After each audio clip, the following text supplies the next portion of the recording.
From having extremely toxic family arguments And don't bring the kids. Leave us alone! Get away from us! Don't touch us! Leave us alone! Don't touch us! We don't like you anymore! to being 90 Day Fiancé's self-proclaimed positive gangster, What am I? A positive gangster. Okay, you got that. this is 90 Day Fiancé's most loved and most hated family members, starting with Debbie Johnson, who's infamously known as the overbearing, meddling mother of 90 Day Fiancé alum Colt Johnson. She made her debut in season 6, and from the moment viewers met Debbie, she quickly stood out, but for all the wrong reasons. Everyone's going to be saying, for God's sake, lady, let him live his life. No. And one of the biggest reasons was how much she was always in Colt's business, constantly inserting herself into his personal life and making it seem like he couldn't make a single decision, going so far as to call the shots in Colt's relationships. If I get weird feelings and don't have a good feeling about Jess, will you listen to me? You mean break up with her? Oh no, Mom. But Debbie's unlikable behavior didn't stop with Colt, as she often clashed with his partners, getting into arguments and constantly creating tension, whether it was with Larissa over their marriage, One of you needs to be married to each other. I think your relationship stinks. or with Jess during a family dinner. Does anyone else besides me think that they're moving too fast? 2 months too fast talking about marriage and babies. Baby, listen. Don't put your hand on my face. Don't do that. Why? I'm done. And Debbie didn't hold back with her overbearing attitude, taking it even further, sabotaging Colt's relationship, If it's a bad relationship, I will do everything in my power to sabotage his relationship. by bringing up another woman to make his partner jealous. She sent me a video of it. You want to see? What? And frequent your house. Go into your house. I can have And friends. how- She's my friend. She's his friend. That's all we Oh are, yeah, friends. just me Friends. crazy. No, just me crazy. She's a good person. She's not. She's Good just a friend. Really? At one point, Colt finally confronted Debbie about her behavior, but she didn't take it well and ended up walking out during their conversation. It's not that I don't want you to be too much of a mother. I just don't want you to interfere so brazenly. And I love you. Please let me hold my hand. Don't be upset, please. I need to go to the restroom. I think he blames me for everything. If you listen to what he's saying, he does. And over time, even Colt started growing tired of her. You know what, Cole? We're done. You treat me like a second-class citizen. You. Out of here. I'm done. I'm done with my mother. I'm done with this guilt trip. And it's moments like these that are exactly why fans ended up hating her, with some saying, "I could never stand her. She's got a nasty attitude," while others went as far as calling her extremely manipulative and toxic. But while Debbie became infamous as the show's controlling mom, the next family member is adored for being the total opposite. Gwen is one of the most genuine and supportive mothers-in-law in 90 Day Fiancé, as she made her first appearance in Season 8 alongside her son Jovi Dufresne and his partner Yara Zaya. Gwen initially didn't get along with Yara after offending her with a stereotype about her background. Like a lot of Ukrainian women just try and get a guy to get them to America. Am I right? I mean, I don't like that so much hearing because it's about my country. It's kind of same stereotypes like many people think that American is so stupid. But despite this, Gwen quickly showed that she wasn't the typical obnoxious mother-in-law, especially when she took a firm stance against Jovi after finding out he got a private dance at a strip club. I really wanted to grab him through the screen and kind of shake him a little bit. Do you wish that your son had just stayed home that night? Absolutely. He's been to many strip clubs. No need to do that right before you get married. And this is exactly what viewers loved about her, with some saying, "I adore Mama Gwen. She seems like such a kind person and a hoot to be around." while others simply called her amazing and a great mom-in-law. And over time, Gwen's bond with Yara grew stronger, becoming the kind of supportive mother-in-law, which is something that Yara truly admired. Gwen has been so nice to me. She's been really welcome to me. And I start to feel a little bit guilty. And after becoming a grandmother, Gwen even embraced Yara's Ukrainian culture, insisting on being called babushka, which means grandmother in Ukrainian. It was her way of honoring Yara's roots while also showing how much she wanted to be part of her granddaughter's life. And her relationship with Yara also became lighthearted, with the two sharing a playful chemistry that eventually turned into full-on prank wars.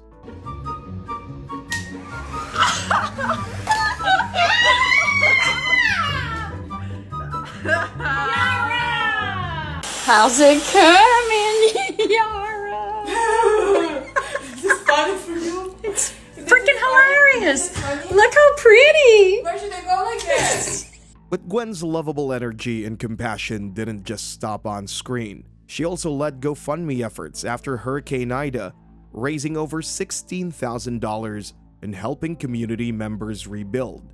Acts like these earned her even more praise from fans, solidifying her as one of 90 Day Fiancé's most loved family members.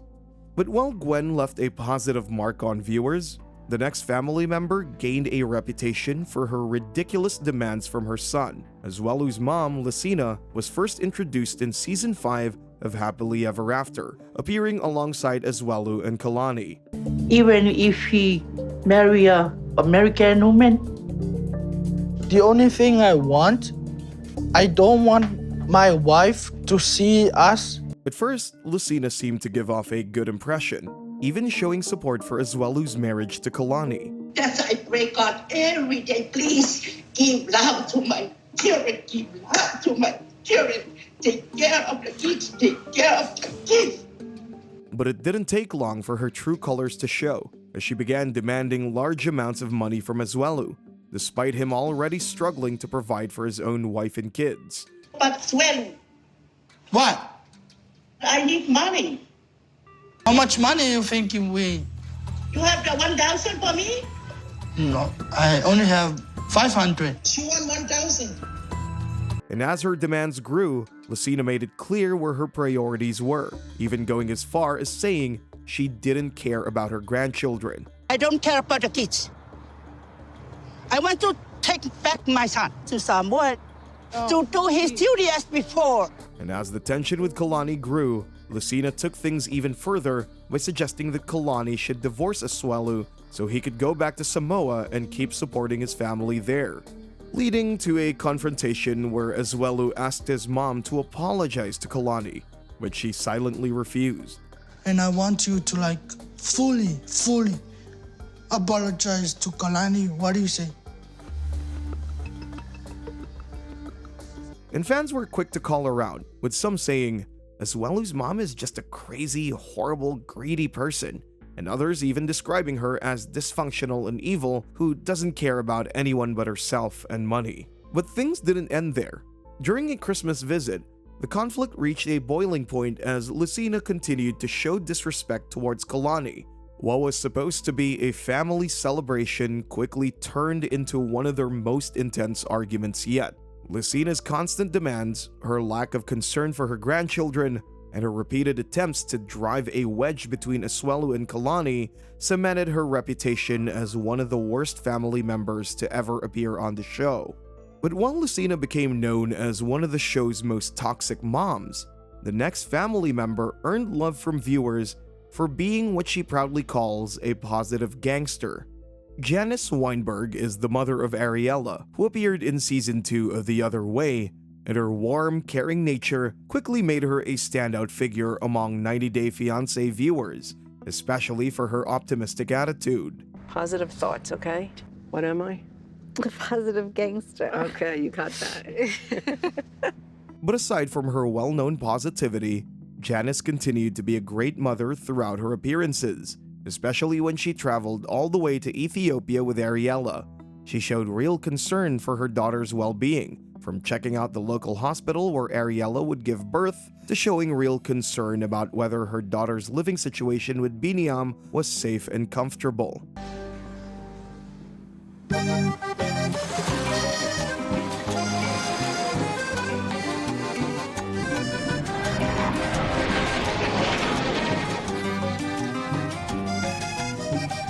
And she even took the time to genuinely connect with Ethiopian culture, showing openness and respect rather than judgment, which made fans adore her even more. Viewers praised her, commenting, "She might be the most respectful mother I've ever seen on 90 Day." And, "I love Janice. She's well-spoken, reasonable, logical, but at the same time, warm and affirming." Janice's optimism, respect for culture, and her constant support for Ariella made her stand out as one of the most loved family members on 90 Day Fiancé. But it was a different story for the next family members who became heavily disliked for their controlling behavior, along with a darker controversy that left viewers disturbed. Betty and Ron Gibbs are the parents of Brandon Gibbs, and from the very beginning, they quickly stood out to viewers for the way they handled Brandon's relationship with Julia. And during a family dinner, Betty and Ron first came across as concerned parents when they laid down strict rules for Brandon and Julia, insisting that the two sleep in separate rooms while living on their farm. You stay your room, I stay different room.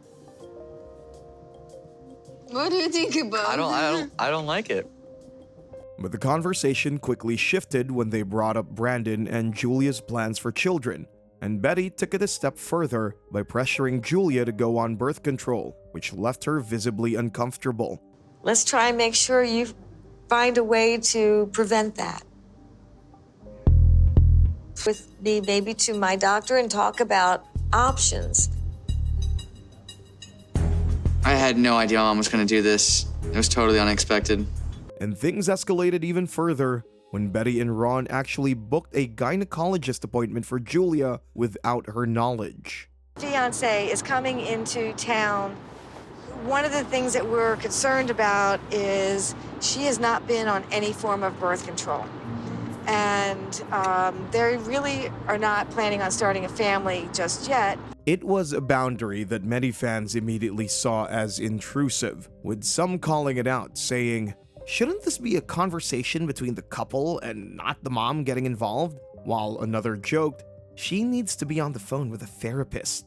And when Betty and Ron introduced Julia to life on their farm, they expected her to take on daily chores and help out without compensation. But Julia, however, made it clear that she wasn't happy about this decision. Brandon, but mother, nothing ask me, Julia, you want help or you don't want help? How you feel about? She say, you need this. You need to take care animals. I'm dancer, I'm designer, I trainer, I like go out, I like nice place for working. I don't want working farm. And during their time on the farm, fans also noticed what appeared to be dogs kept in cages, which quickly sparked controversy in the 90 Day community. Viewers began questioning, are Ron and Betty casually running a puppy mill? It seems like they have a large amount of dogs in awfully small cages.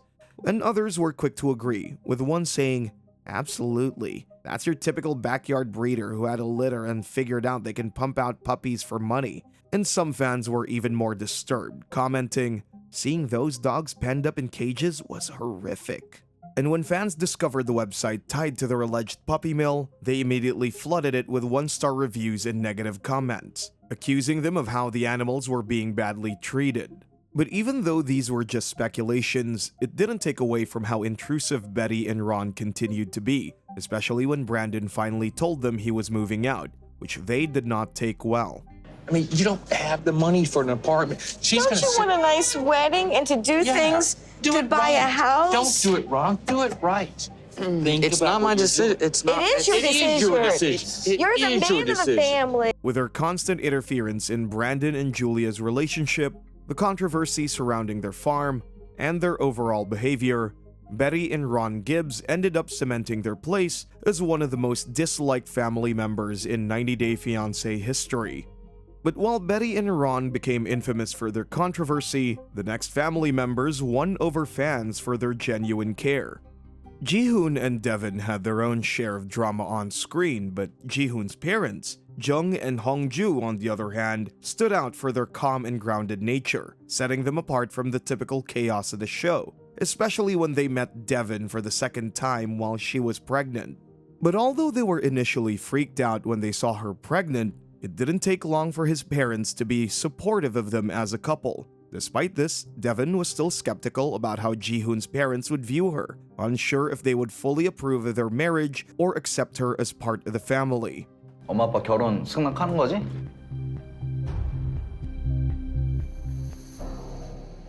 We welcomes Devon to our family.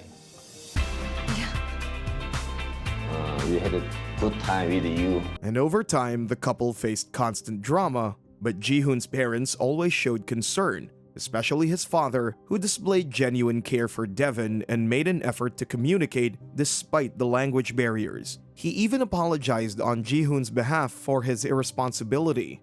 We are sorry about your guest room. Very small. You have been come all the way. 돈을 못 보태준 거에 대해서 우리 부모로서 정말 미안하게 생각을 하고.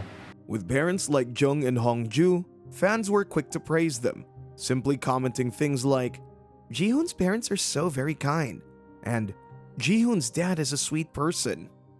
But while Ji-hoon's parents earned love from fans for their supportive nature, the next family became notorious for drama and scandals both on and off the show. Elizabeth Potthast and Andre Castrovet are best known for their appearance in Season 5 of 90 Day Fiancé, and their storyline quickly stirred up plenty of discussion within the 90 Day community, largely because of the contestant involvement of Elizabeth's family. Elizabeth says that her brothers and her dad don't like me. You're gonna do great, baby. And she's worried that I may get in a fight. Starting with Elizabeth's father, Chuck, and her brother, Charlie. They made it clear from the very beginning that they were skeptical of Andre's intentions, and this doubt immediately set the stage for tension between Andre and her family. So, I'm just meeting you for the first time, and I don't want to put you on the spot, but to me, the biggest thing that I want to know as a father is, how do you plan on supporting her? Because it's very expensive to live in America. And over time, the tension within the family only continued to grow, leading to constant drama, whether it was between Andre and Elizabeth's sisters. The only one that offered me a plate is my wife today. Maybe if you were on time, you would have been offered a plate. Or even among the family members themselves. Shut up! Don't see it! What? Bitch! Don't do that to me! Shut up! Are you serious? But a bigger part of the chaos came from Andre and Charlie, who eventually turned into rivals, with their constant arguments becoming a recurring theme on the show. And things escalated so much that their clashes even turned physical, creating some of the most intense moments in the show's history. No. What are you doing? Stop! At some point, even during a family therapy session, the Potthast just couldn't contain themselves, quickly turning it into yet another argument, to the point where even the therapist had to keep them in check. Blah, blah, blah. How can this guy... Wait. You are not able to contain yourself. He has a lot of hate in his heart against me, bro. No, I'm not... And 90 Day viewers were quick to call out their behavior, criticizing the family with comments like, "This family's so incredibly toxic, it's unbelievable," and "This whole family's just a bunch of assholes who think and act like they're better than everybody else." But the family's on-screen drama didn't end there, as fans of 90 Day Fiancé later discovered the Potthast's history of run-ins with the law, starting with Charlie, who was arrested in 2005 on a DUI charge, and later in 2006 for felony possession of cocaine. And Elizabeth's father, Chuck, was arrested in 2009 for unpaid child support, eventually paying a lump sum of $17,564. And even Elizabeth's sisters, Jen, who was arrested for driving a vehicle with registration that was expired, and lastly Becky, who was charged with driving at an unlawful speed on the interstate and had to pay a fine. Between their constant on-screen arguments and a history of legal battles, Elizabeth Potthast's family has earned a reputation as one of the most controversial and disliked families in the history of 90 Day Fiancé.